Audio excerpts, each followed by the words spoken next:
Senhor, mais um dia se encerra e eu me coloco em oração. Primeiro, agradeço por ter me concedido mais um dia e por ter me dado forças para superar as adversidades. Nesta oportunidade, peço que o Senhor continue me mostrando que nem sempre acontece o que eu desejo, mas sim o que é melhor para mim, me fazendo superar os momentos de dificuldade. Que prevaleça em mim a tua luz, o teu brilho, o teu Espírito Santo. Senhor, não permita que ninguém roube minha essência, anule minha vontade ou bloqueie minha fé. Que eu esteja sempre atento à tua voz, evitando me dispersar pelo caminho e pensar que o Senhor não se comunica mais comigo.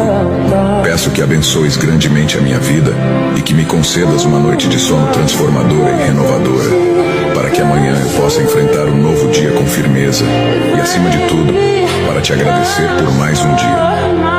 No final deste dia, em nome de Jesus, peço o que necessito.